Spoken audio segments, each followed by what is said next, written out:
আসসালামু আলাইকুম বিসমিল্লাহির রহমানির রহিম। খুব ইজিভাবেই ট্যাংরা মাছ আপনারা অল্প সময়ের মধ্যে রান্না করে নিতে পারবেন। আজকে আমি সেই রেসিপি দেখাবো। যারা নতুন আছেন তাদের জন্য এই ভিডিওটি খুব হেল্পফুল হবে। আশা করি খুব মনোযোগ সহকারে দেখবেন। এটি যদি মনোযোগ সহকারে দেখে থাকেন তাহলে অল্প সময়ের মধ্যে আপনিও খুব ইজিভাবে রান্নাটা করে নিতে পারবেন। তো এটি রান্না করতে প্রথমে আমি মাছটি খুব ভালো করে কুটে ধুয়ে নিয়েছি এবং মাছটি যত ভালোভাবে ধোয়া হবে নাকি মাছের স্বাদ নাকি দ্বিগুণ হয়, এটি আমাদের নানি দাদিরা বলে থাকেন।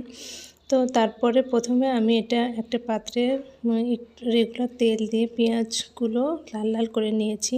তার মধ্যে আমি জিরা বাটা দিয়েছি, একটু পেঁয়াজ বাটা দিয়েছি, আদা বাটা দিয়েছি, আর একটু রসুন বাটা দিয়েছি, দিয়ে একটু নেড়েচেড়ে এটাকে কষিয়ে নিয়েছি।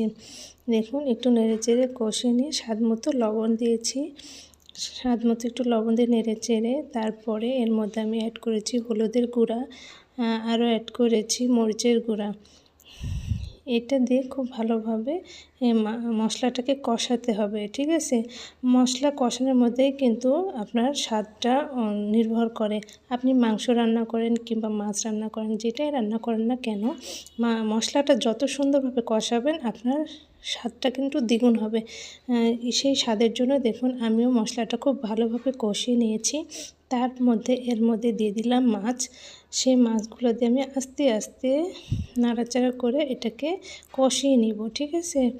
দেখুন আস্তে আস্তে নাড়াচাড়া করে কষিয়ে নেব যেন মাছগুলো ভেঙে না যায়, এবং চুলার আঁচটা কিন্তু হাই হিট হবে না, মিডিয়াম আঁচে রাখলে চলবে। এর মধ্যে আমি অ্যাড করেছি গরম পানি। আপনারা চেষ্টা করবেন তরকারি রান্নার জন্য যদি গরম পানি অ্যাড করেন তরকারিতে, তাহলে এর স্বাদটা দ্বিগুণ থাকে, ঠিক আছে? এইভাবে যদি রান্না করে থাকেন তাহলে আই হোপ আপনাদেরও খুব ভালো লাগবে। দেখুন আমি পানিটা দেওয়ার পরে পানিটা একটু কমে আসলে আমার ঝোলটা অনেকটাই কিন্তু কমে আসছে। আমি এটাকে আরেকটু কমাবো, কারণ আমি এটা ভুনা করব, যার কারণে ঝোলটা বেশি রাখা যাবে না, হালকা মিডিয়াম শুধু গা মাখা মাখা ঝোল রাখলেই চলবে। দেখুন আমার রান্নাটা কিন্তু হয়ে গেছে। আমি এখন এটাকে নামিয়ে পরিবেশন করছি। এভাবে পরিবেশন করে আপনি রান্না করে যদি এই আইটেমে রান্না করে আপনি একবার খেয়ে দেখবেন যে কতটা মজাদার হয়ে থাকে এবং অল্প সময়ের মধ্যে রান্নাটা হয়ে যায়। আমাদের মেয়েদের রান্না করতে গেলে কিন্তু অল্প সময়ের মধ্যে অনেকটা আইটেম রান্না করতে হয়। তো এই পদ্ধতিতে যদি রান্না করে থাকেন তাহলে অবশ্যই আপনার রান্নাটাও খুব মজাদার হয়ে থাকবে। আমার ভিডিওটি যদি আপনাদের ভালো লেগে থাকে তাহলে অবশ্যই সাবস্ক্রাইব করবেন। আজকে এই পর্যন্ত, আল্লাহ হাফেজ।